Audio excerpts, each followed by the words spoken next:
Govinda ki jai. Jai. Shri Shri Radha Krishna Gopa Gopinath Shyama Kund Radha Kund Giri Govardhan ki jai. Jai. Vrindavan Dham ki jai. Jai. Mayapur Dham ki jai. Jai. Yamuna Mai ki jai. Ganga Mai ki jai. Bhakti Devi ki jai. Tulasi Maharani ki jai. Samaveda Bhaktivinoda ki jai. Jai. All glories to the assembled devotees. Hare Krishna. Glories to the assembled devotees. Hare Krishna. All glories to the assembled devotees. Hare Krishna. Glories to Sri Guru and Sri Garanga. Hare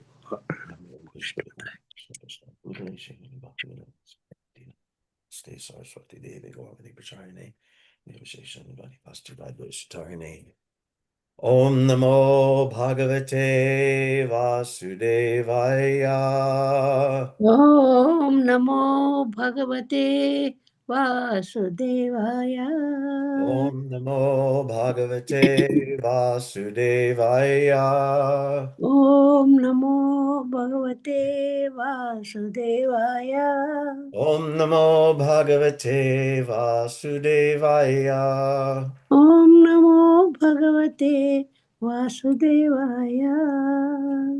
Reading from Srimad Bhagavatam, Canto 3, The Status Quo, Chapter 15, Description of the Kingdom of God. And today we're doing text 37 and 38. We'll do 37 together. Am I sharing this or are you sharing this page, Prabhu? I'm sharing it. Today I'm off, so I can do it. Are you okay with that, or would you like to share? Yeah, no, that's no problem. Just, okay, there we are. Okay, text 37. Evam tadaiva bhagavan aravinda nabha swanam vibhudya sarati kramamarya ridya tasmin yayo paramahamsa mahamuninam anveshaniya charano chalayan sahasri.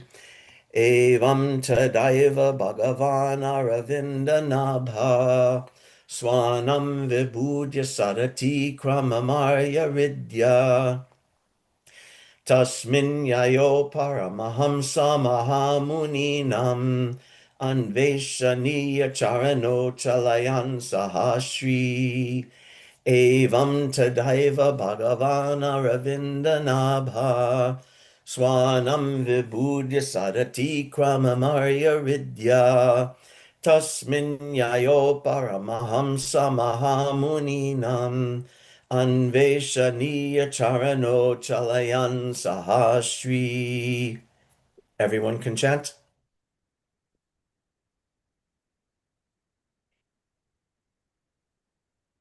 Evam tadaiva Bhagavan Aravindanabhai Swanam Vibhudya Sadati Krama Arya Hriday Tasmin Yayau Paramahamsa Mahamuninam Anveshaniya Charanau Chalayam Sahasri. Hare Krishna.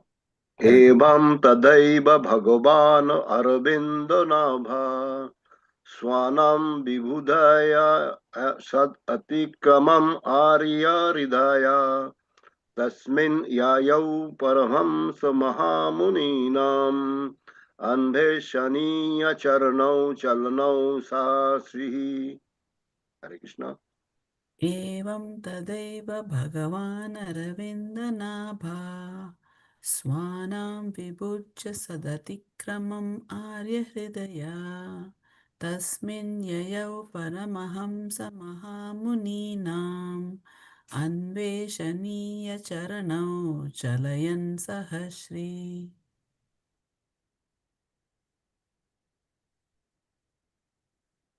Anyone else? Okay, very good. Word for word translations.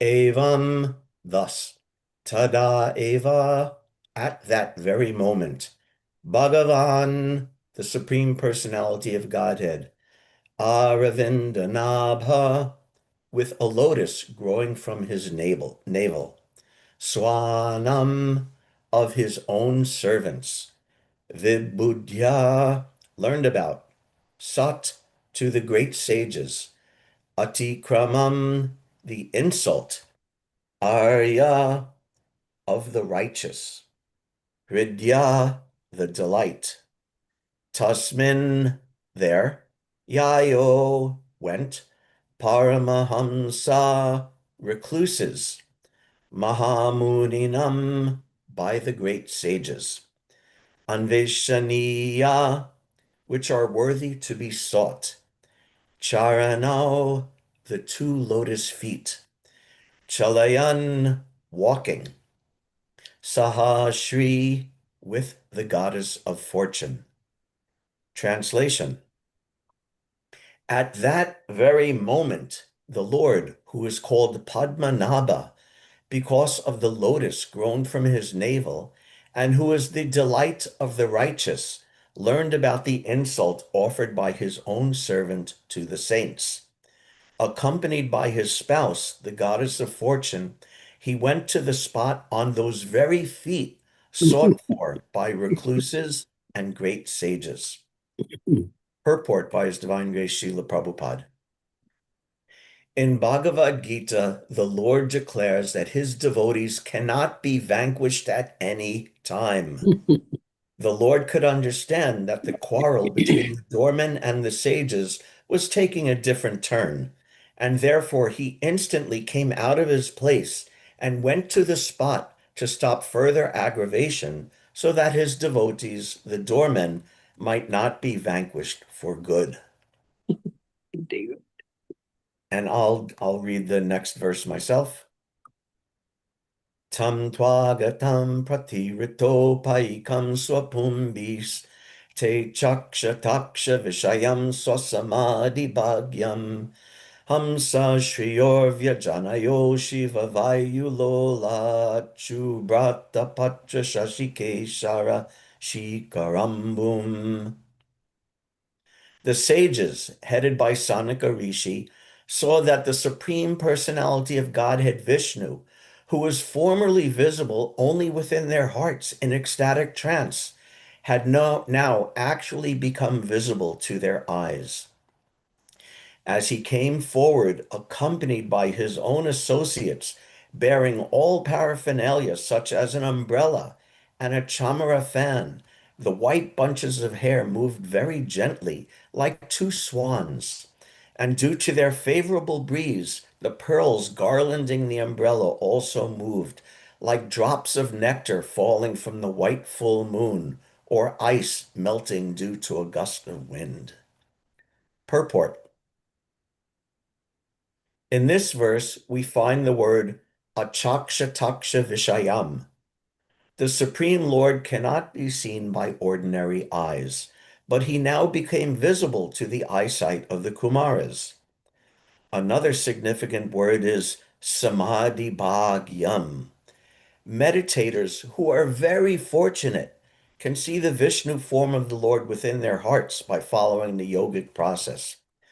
But to see him face to face is a different matter. This is only possible for pure devotees. The Kumaras, therefore, upon seeing the Lord coming forward with his associates, who were holding an umbrella and a chamara fan, were struck with wonder that they were seeing the Lord face to face. It is said in the Brahma Samhita that devotees, being elevated in love of God, always see Shama Sundar, the Supreme Personality of Godhead, within their hearts. But when they are mature, the same God is visible before them face to face. For ordinary persons, the Lord is not visible. However, when one can understand the significance of his holy name, and one engages himself in the devotional service of the Lord, beginning with the tongue, by chanting and tasting prasad, then gradually the Lord reveals himself. Thus, the devotee constantly sees the Lord within his heart And in a more mature stage, one can see the same Lord directly as we see everything else.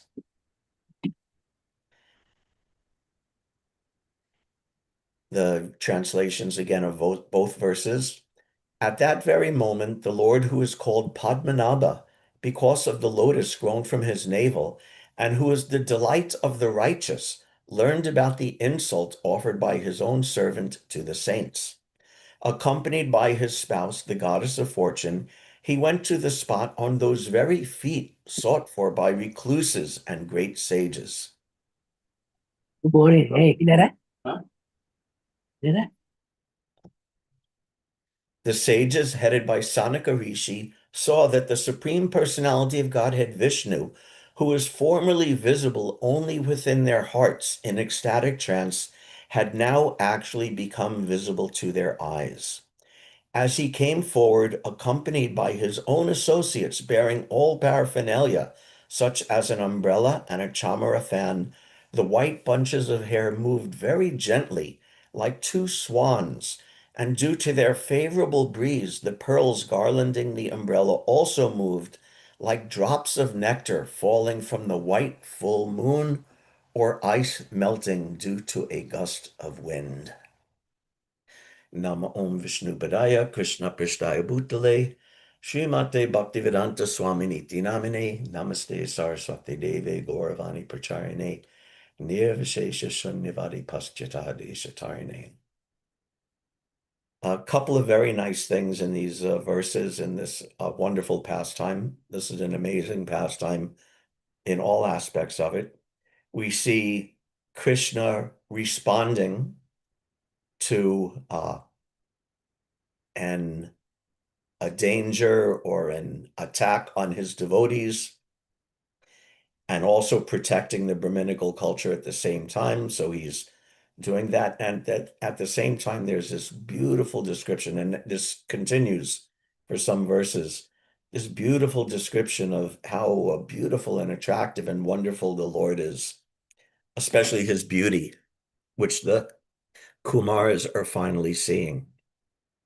There's actually many lessons and many things in this pastime, but a lot of it, maybe the main point, is this point about the beauty of the Lord and how to see the Lord and who gets to see the Lord. This is a big portion of the purports and the commentaries in this particular pastime. And that's there, and I'm mentioning that because of its importance, but there's also I wouldn't say secondary, but actually there's many things being taught in this. And another thing about it is this idea of Krishna's devotees being attacked or cursed or offended, and how Krishna is responding to it. Not yesterday, in Tuesday's class, Pradhanat Prabhu raised the question at the end, who is actually to blame? It was at the end of the class, so it wasn't gone into very deeply. Who is actually to blame in this? Were Jai and Vijay to blame? Were the four Kumaras to blame? yes that Was it all just pastime? So who's to blame? So that's what I wanted to discuss a little bit today. And I'll preface that by saying that an intelligent person is able to contain within his brain contradict more than one view at the same time, even contradictory views, and is able to synthesize them into a higher understanding.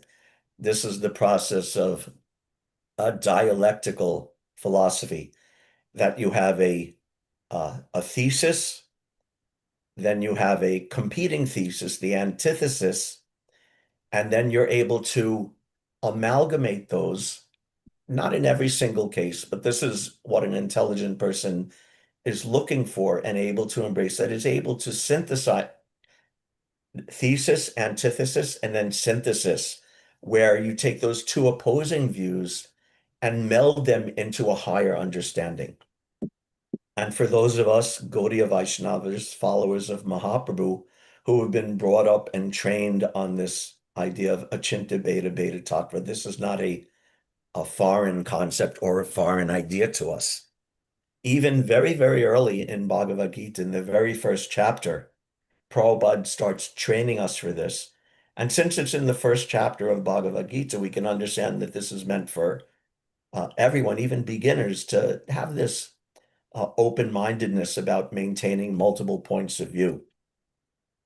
In the 28th verse of the first chapter, Arjuna said, "My dear Krishna, seeing my friends and relatives present before me in such a fighting spirit, I feel the limbs of my body quivering and my mouth drying up." So we're all familiar with Arjuna's dilemma. But how to understand this? In that purport, Prabhupada takes a particular point of view, saying, of course, Arjuna is a devotee. He has all the good qualities. So of course he's going to be soft-hearted. He's going to be nonviolent. He's not going to want to, enact revenge or kill his relatives or do any of this. So therefore, in the purport, Prabhupada writes, any man who has genuine devotion to the Lord has all the good qualities which are found in godly persons or in the demigods, whereas the non-devotee, however advanced he may be in material qualifications, by education and culture lacks in good qualities. As such, Arjuna, just after seeing his kinsmen, friends, and relatives on the battlefield, was at once overwhelmed by compassion for them, who had so decided to fight amongst themselves.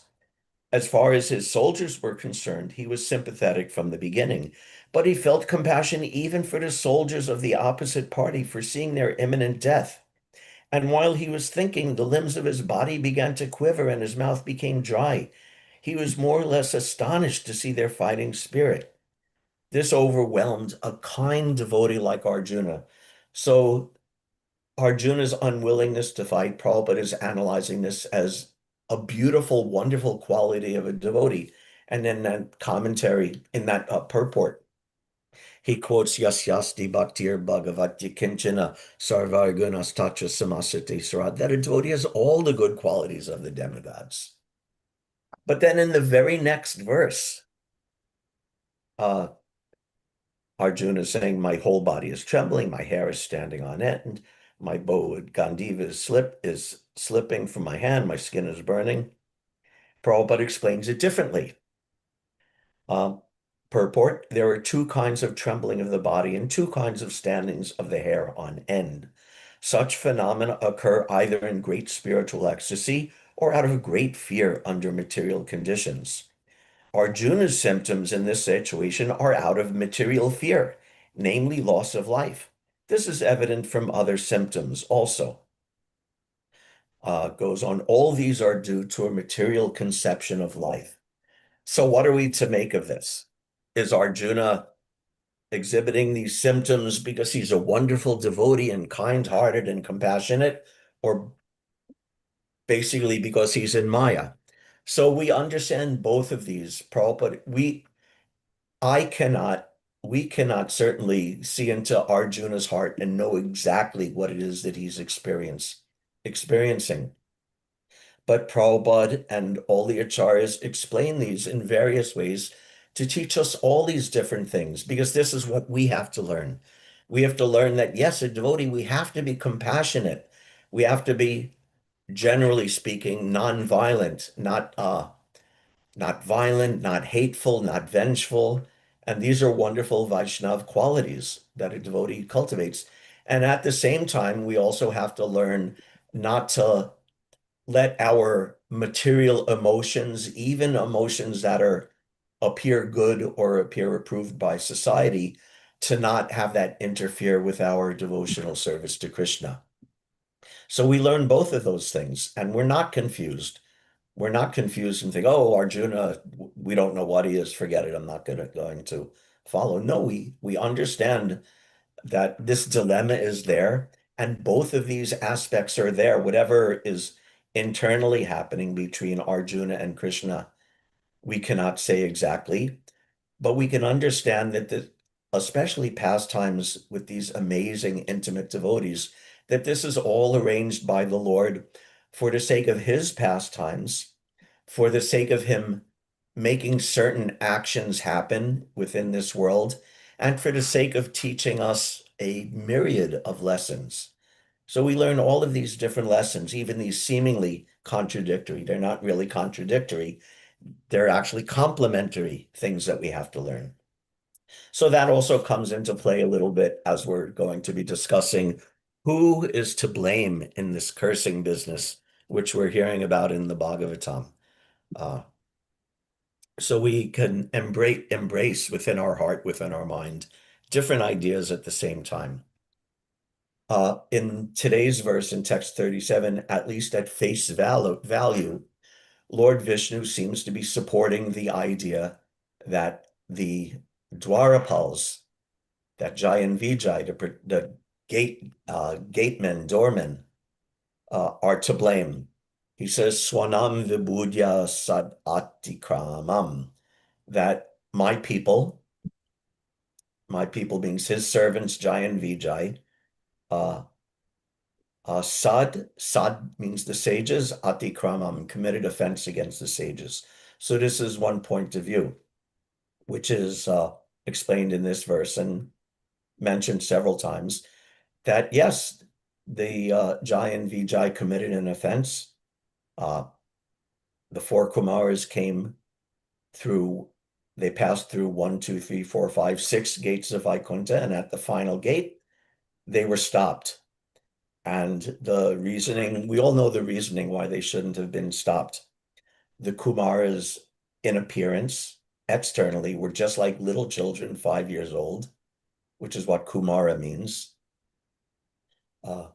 And little children like that are not restricted in their movement like adults or like ordinary people are.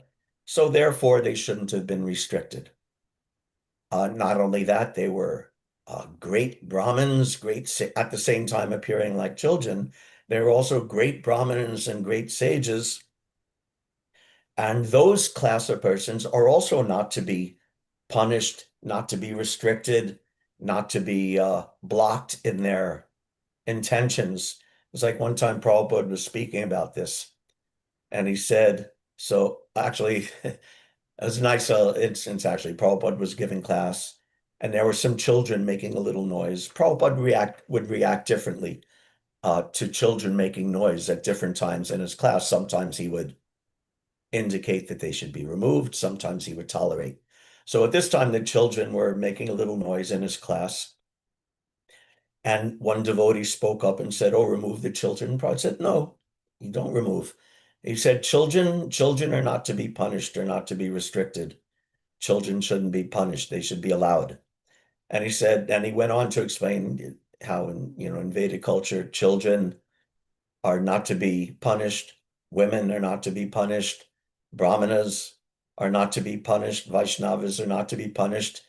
And then he said, so in this group, we're all these things. We're, children, women, Brahmanas, Vaishnavas. So who is to be punished? And everyone laughed. And then he said, but don't take advantage.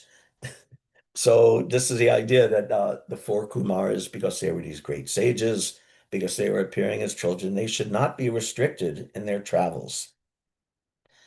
So in this sense, the Jai and Vijay were wrong to restrict them. There's another reasoning behind the cursing or blaming of Jai and Vijay. And this is only mentioned briefly later on in the next chapter of the Bhagavatam, and with no commentary, but it mentions that one time, this is in the 16th chapter, text 30, one time Lord Vishnu in Vaikuntha was taking rest in his palace, and he told the guards, Jai and Vijay, I'm relaxing, don't let anyone disturb me. So while he was there resting, Lakshmi Devi herself came to the door of the palace, and Jai and Vijay, because they were instructed by Vishnu to not let him be disturbed, they actually restricted Lakshmi herself from going in. And naturally or not, but somehow Lakshmi Devi herself became That was a angry at surprise. this. She became angry at this being restricted. Oh, it's my husband. You can't restrict me. And yet Jai and Vijay, they were just following orders. following the instructions of the Lord. So because of that, Lakshmi already had a bit of a grudge, you could say. I don't know if she directly cursed them, but she had a grudge against Jai and Vijay because of this. So if you know, if the Brahmanas curse you, but if Brahmanas and Lakshmi curse you, then you're going to get cursed. It's unavoidable. It's like there's other instances of like these double cursings. Like we all know how what was it? When who was it? Dushasan, who exposed his thigh to Draupadi in the Asat Sabha, in the sinful congregation, when they tried to disrobe Draupadi. And because of that, uh, was it Dushasan or was it Duryodhana who exposed his thigh? Can someone refresh my memory? Anyway, whichever it was, the curse, it must have been Duryodhana because he was the one who had his thigh broken, right?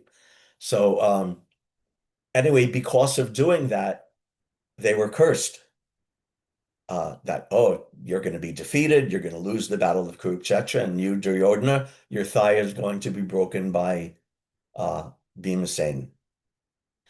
And yet, at previously, before this event even happened, one day Maitreya, who is famous speaker in this chapter, in this canto of the Bhagavatam, he also visited the Hastinapur, and he visited the Kauravas in order to try to help make peace.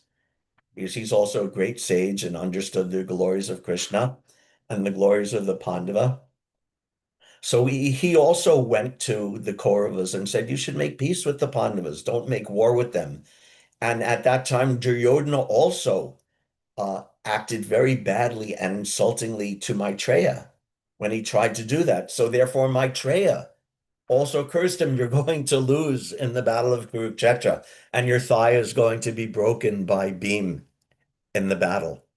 So if you get a double curse, one curse is enough, but if you get a double curse, then forget it. You can't, whatever it is, you can't avoid the curse. So here also, Jai and Vijay, they sort of had two strikes against them, that they offended the Kumaras, they had blocked the Kumaras, and also they had this grudge, Lakshmi had this grudge. This is also one of the reasons why we hear today that what was it? Sahashri, I think was the word, that when Lord Vishnu came out from Vaikuntha along with the goddess of fortune. And that was one reason why he wanted to pacify Lakshmi, who had a grudge against Jai and Vijay. So Vishnu could show her, look, I'm seeing that Jai and Vijay get punished. So don't be angry. Don't be upset with me. I'm seeing that they're punished. So in this way, the cursing was happening. It was more or less inevitable. And there is some blame attached to Jai and Vijay. And not only that, but Jai and Vijay themselves accepted the curse. They said, yes, okay, we've done wrong. They were willing to admit fault. And they said, but just don't, actually, before Vishnu came out, they said, just don't let us forget Vishnu and don't let us be separated him for very long.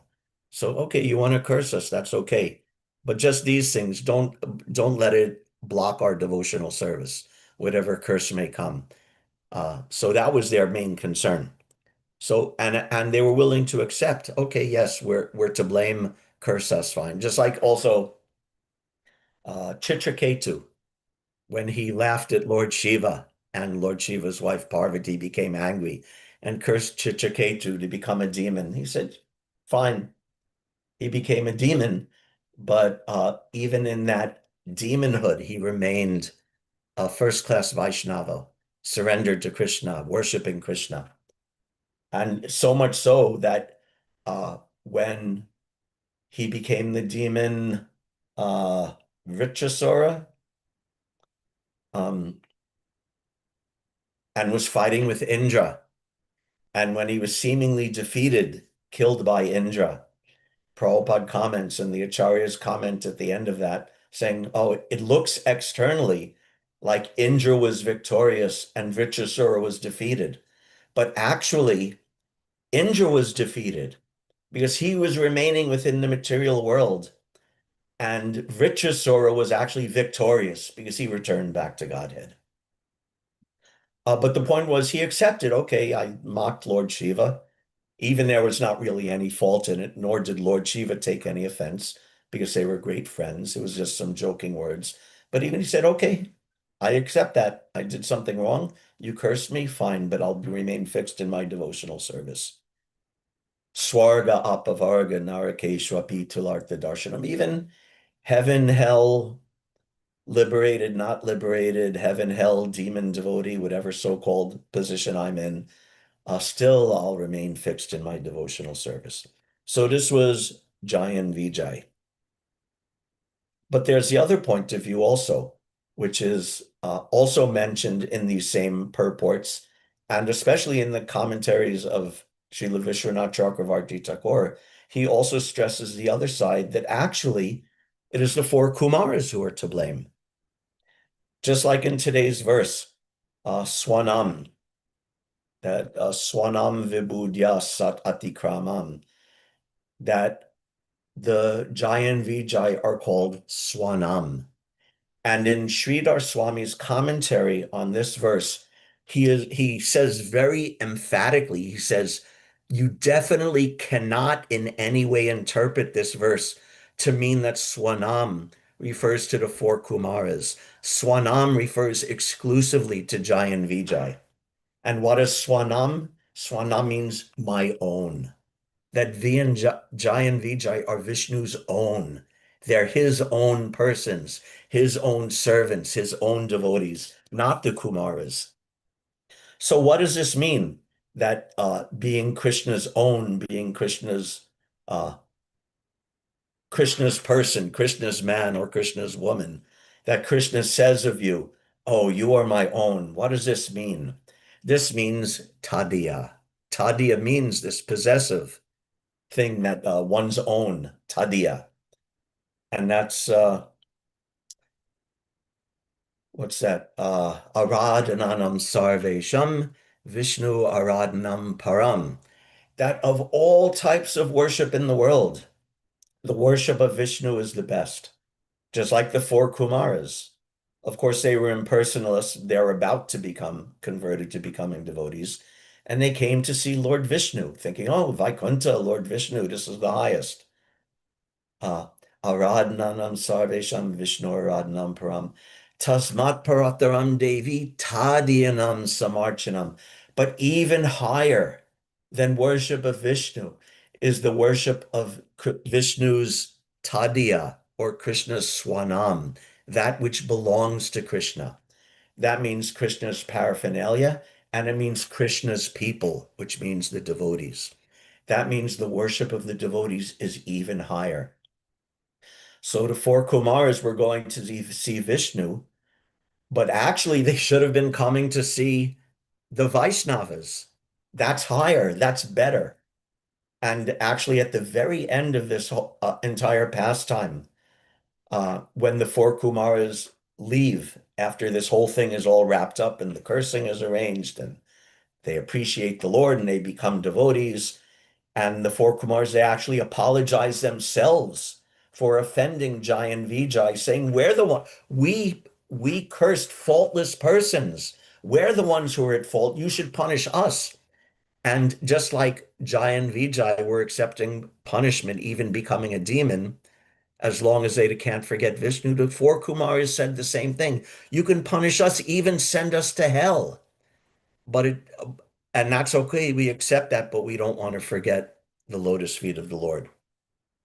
But at the very end of the pastime, as they're leaving, the verse describes that they left having seen Vaishnavanam Shriyam, if I'm remembering the Sanskrit properly. The very last verse, which is summarizing what they learned, what the four Kumaras learned. They learned Vaishnavanam Shriyam, they learned to appreciate the glories of the devotees. Again, just like Chitraketu, when Parvati saw, she understood the glories of Chitraketu after cursing him. So the four Kumars also understood the glories of the Vaishnavas, the glories of Jai and Vijay, these faultless persons who they cursed. So this is the other side of it, that Jai and Vijay were faultless. They're servants. Even there are devotees mentioned in different remembrance of devotees who are Prabhupada's servants, and especially in India, protecting so many people, Indian people would want to see Prabhupada and even insist and even make a big stink if they were prevented from seeing Srila Prabhupada. And sometimes they would even force their way in. And when that happened, Prabhupada would actually, sometimes he would do like this. He would externally chastise the devotee. Oh, this person, you shouldn't have restricted and let them in. But then after the person left, Prabhupada told the devotees, yes, you should be careful. You have to be careful about preventing these people from coming in and disturbing me. So he would pacify the people who had actually disturbed him, and also at the same time support the devotees who were guarding him, guarding his precious time and precious service that he was doing. So even Prabhupada and his servants had to deal with this. So this is tricky. If your master says, I'm resting, don't let anyone in to see me, that's an instruction. And they took that. And when the four Kumars came, actually, it's an injunction that when you're going to see a respectable person, you should not appear naked. You should be properly dressed. Otherwise, that's an offense.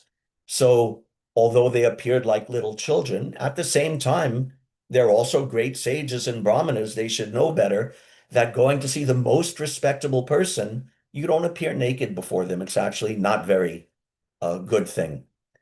And so Jai and Vijay were actually trying to prevent them from committing an offense by restricting them from entering. So there was no fault, and nor should the Kumars have gotten angry at that. Although they're appearing as little children, they also got angry and cursed them like brahmanas. Actually, it's described that they were bitten by the serpent of anger, which caused them to act like that. So Jai and Vijay were Swanam, or Vaishnavas, the Lord's own people, residents of Vaikuntha, possessing all the liberations of having a form like Vishnu and living in having an opulence like Vishnu and being a personal associate of Vishnu, not just personal associate, very intimate associate of Lord Vishnu, and having appearance like him and opulence like him and living in the Vaikuntha planets. And the four Kumars were actually, in an objective sense, since they were at that time not yet surrendered as actual Vaishnavas, they actually were not fit to enter Vaikuntha. By any objective measure, they actually should have been prevented from entering Vaikuntha. So there was actually no fault on the part of Jai and Vijay. Another significance of this is that when Lord Vishnu understood that his servants were being cursed and he wanted to rectify the situation, keep it from getting worse, as Prabhupada says in the purport, to keep it from escalating, he didn't say, oh, bring the four Kumars to see me in my palace in Vaikuntha. Rather, Lord Vishnu himself came out of his palace and came through the gate of Vaikuntha to meet with the four Kumaras outside of the gate to Vaikuntha. This is described actually, Srila Jiva Goswami in his Bhagavat Sandarbha delves into this pastime in some depth. So it's described that because Lord Vishnu came out of Vaikuntha in order to address the situation and rectify everything, that was, rather than inviting the Kumaras in, that was a silent and tacit acceptance that what Jai and Vijay had done by keeping them out was actually correct. And Lord Vishnu was, in a silent way, was supporting that decision by not inviting the Kumaras in and by meeting them outside instead of inside. He was actually silently agreeing, yes, these four Kumaras actually need to remain outside the gates of Vaikuntha.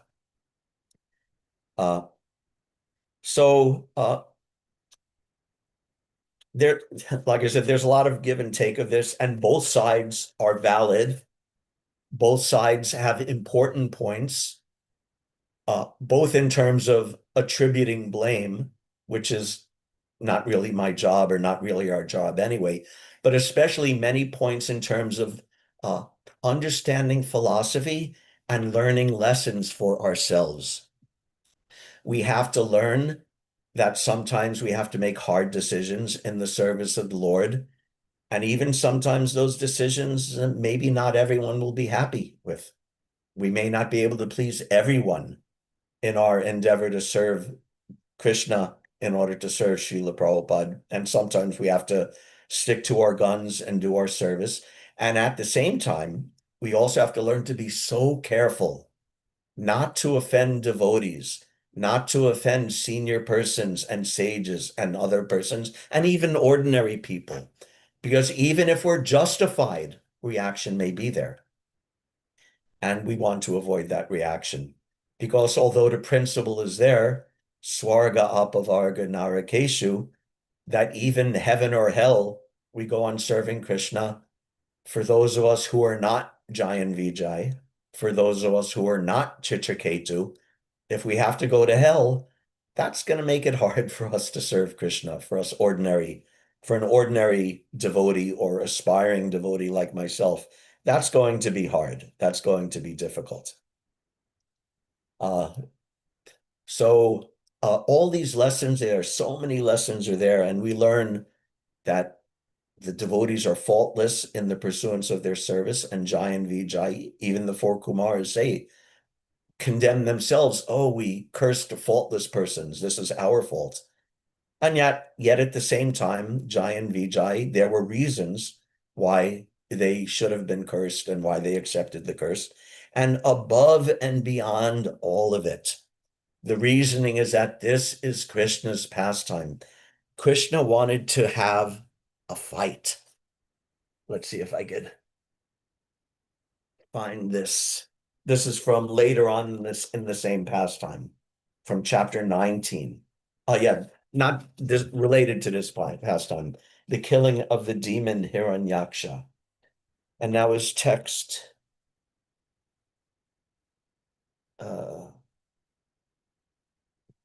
Right. So this is text 16 of chapter 19. That hit in this manner by the demon, O Vidura, the Lord who had appeared as the first boar did not feel the least quaking in any part of his body, any more than an elephant would when struck with a wreath of flowers.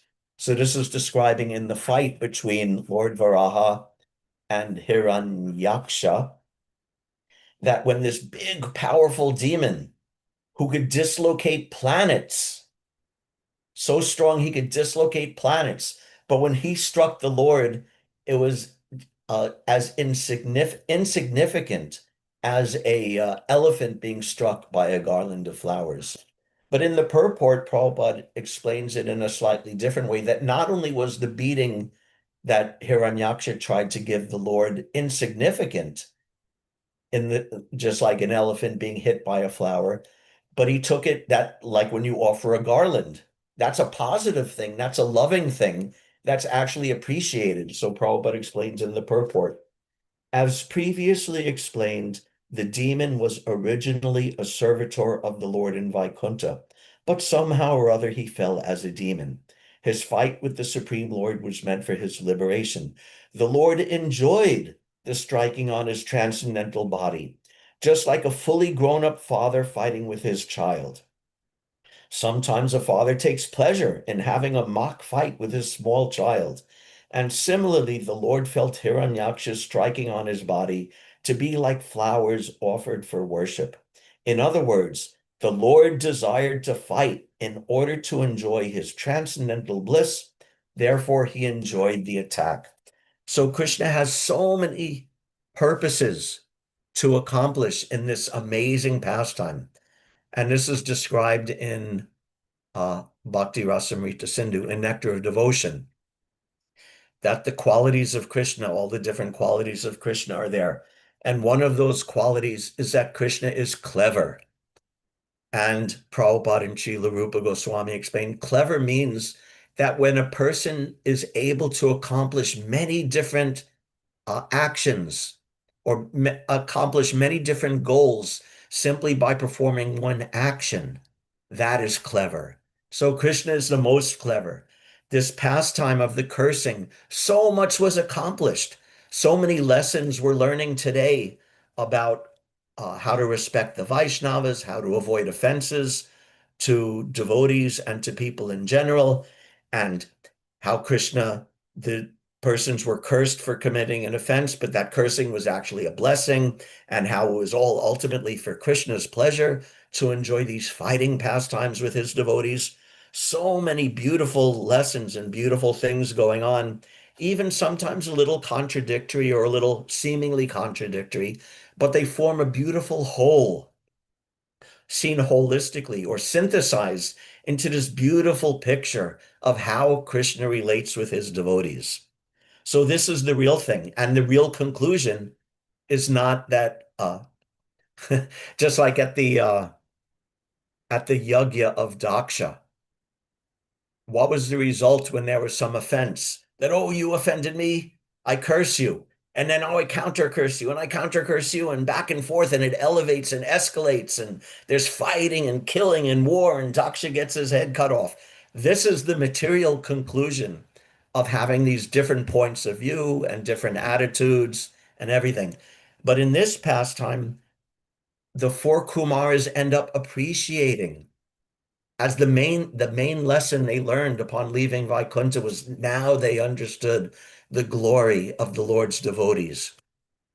And the Lord's devotees, Jai and Vijay, very humbly and willingly accepted the cursing of the four Kumaras as long as it did not interfere with their devotion to Krishna. And actually, Krishna arranged that not only it did not interfere, but it opened up a whole new dimension of loving service to Krishna in this fighting mood. So there's so much we could learn from this, so much beautiful things to learn about this. And the the Dwarpals, they regretted their so-called offense against the Kumaras, and the Kumaras, they regretted their offense against the faultless Jai and Vijay. So this is how devotees resolve things compared to the Daksha Yajna. Just like I won't tell the pastime because I tell this pastime all, almost every class, so I won't tell the whole pastime, but one time Srila Rupa Goswami inadvertently offended another Vaishnava. And when it was all resolved and Rupa Goswami and that elderly Vaishnava met each other, they were both embracing each other and both offering obeisances at the other's feet and both shedding tears of regret. Oh, I've offended you. And the other, no, no, I'm sorry, I've offended you. No, I've offended you. So compare this with the Daksha Yajna. This is how another of the beautiful things that we learned from this pastime. So let's see. Okay, time is good. Thank you very much, everybody, for your very kind attention. If there's any questions or comments or discussion, we can do that now. And happy Thanksgiving. Actually, Thanksgiving doesn't mean anything to me, especially now that I'm retired. When I still used to work, it meant a day off of work, so that's always glorious. But for anyone who's getting a day off of work today, congratulations. So anything, question or comment? Dronacharya Prabhu, yes. Thank you, Acharya Prabhu. I really appreciated your class and encouraging us to be able to look at these situations from multiple points of view. And I could really relate to this idea when Lord Vishnu is basically saying to the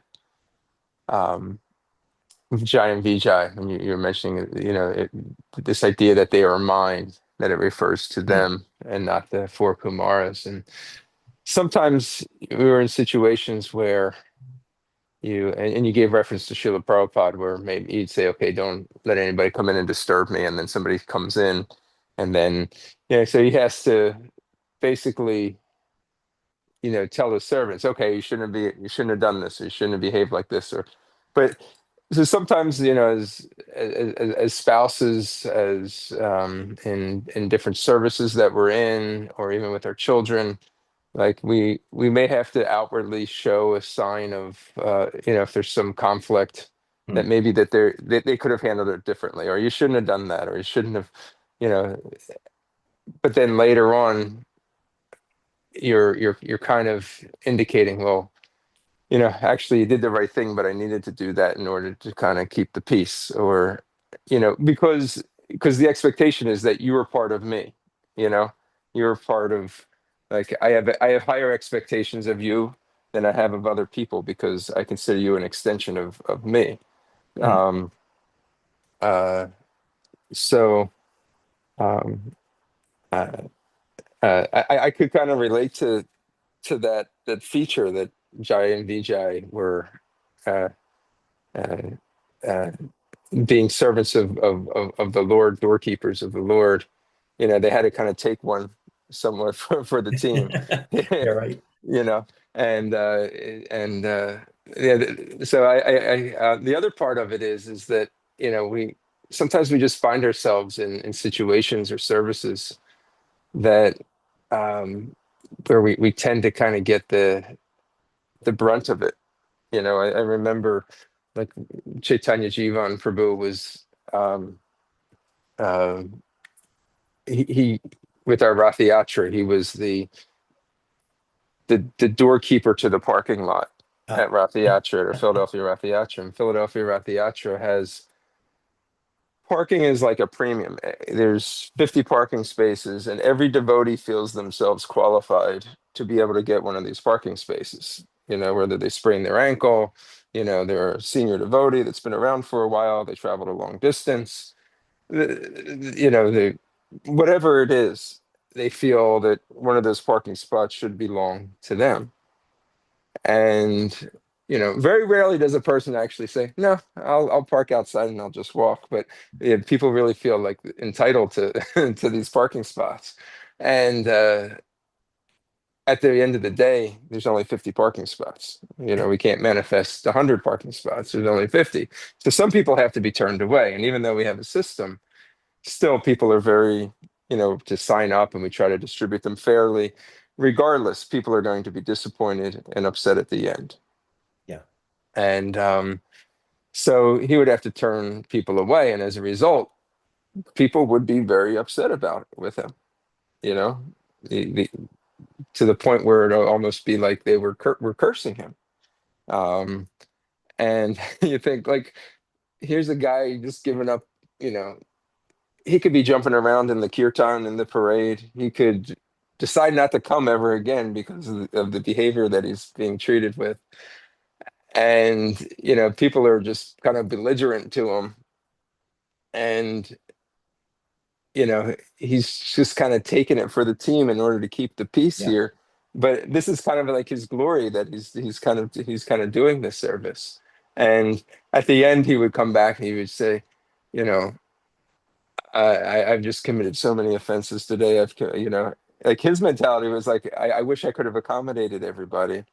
And turning them away, they were really upset at me, but I had to hold the line in order, because if I let them in, there'd be complete chaos, and everybody would be blocked in. Anyway, to make a long story short, like, this is, for me, this is, the more I'm hearing this pastime, it's becoming very relatable. And how, I guess, we just have to be very careful we don't overreact in situations that come before us. Some situations may require stronger stances, but sometimes we just have to be we have to kind of see it from a larger viewpoint, larger viewpoint. And and your class today really helped me do that. So thank you. Yeah, thank you. I really, really appreciate your explanation there also as well.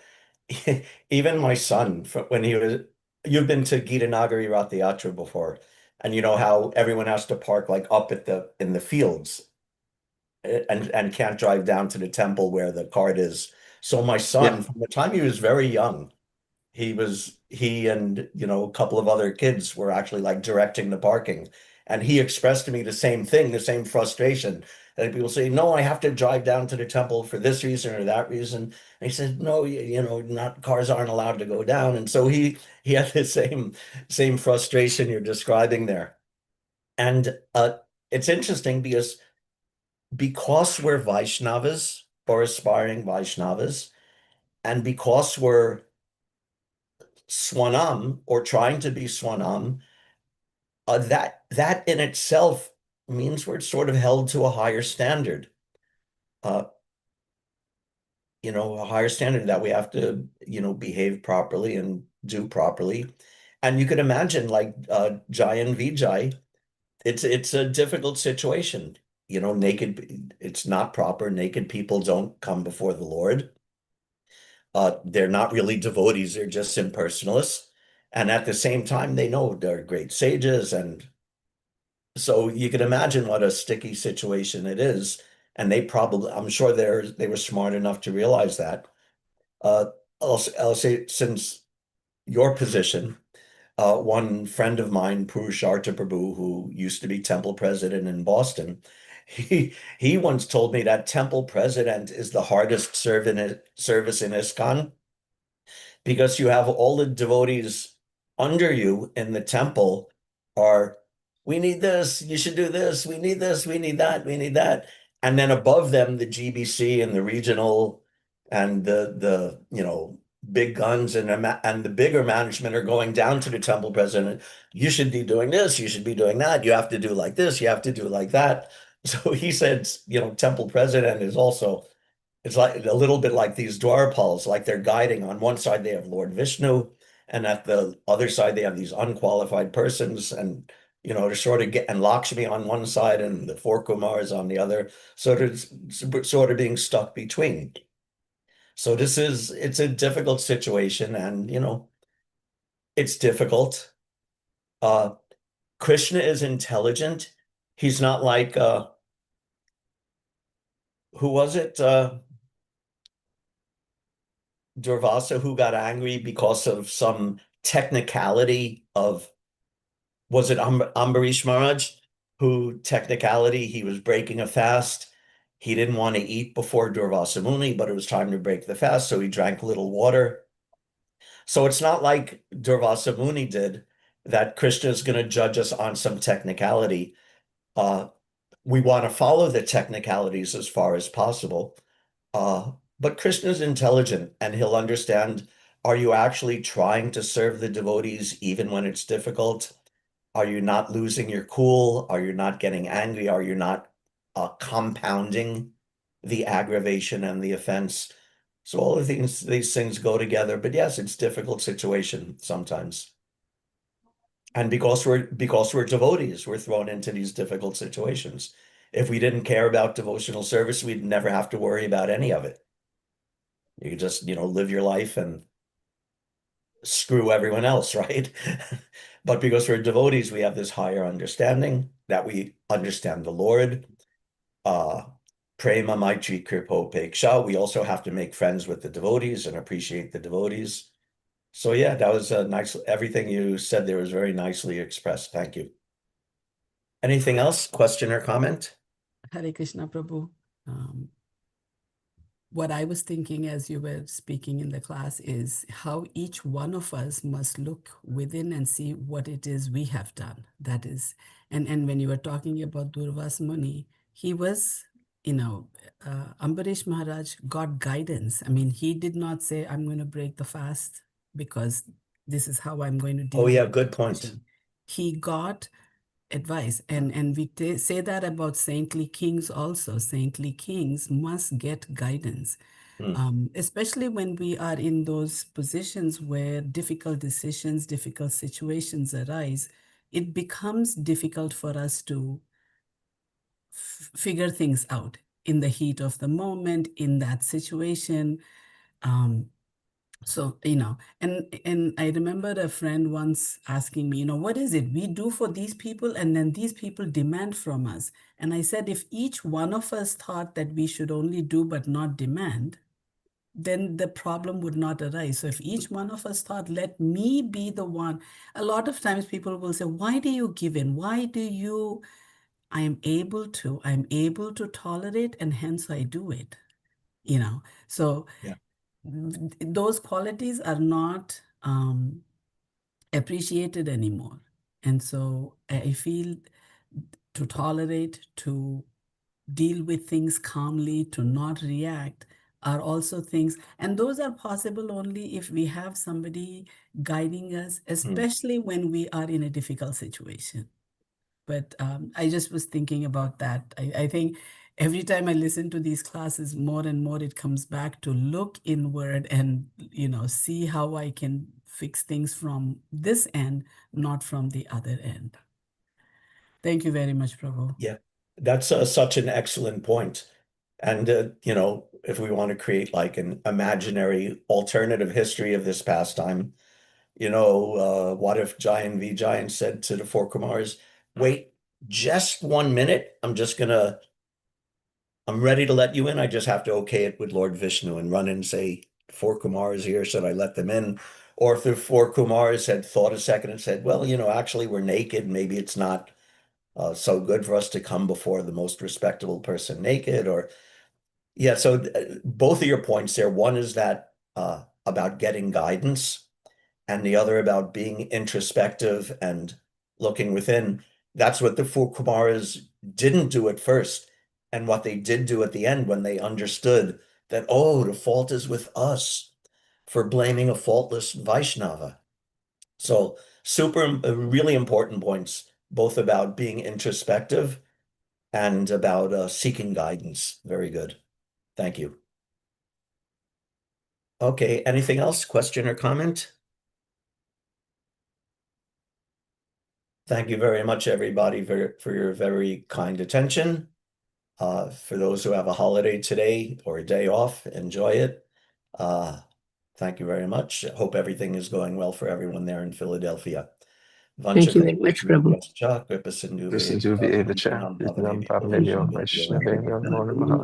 Jai, all glories to Srila Prabhupada.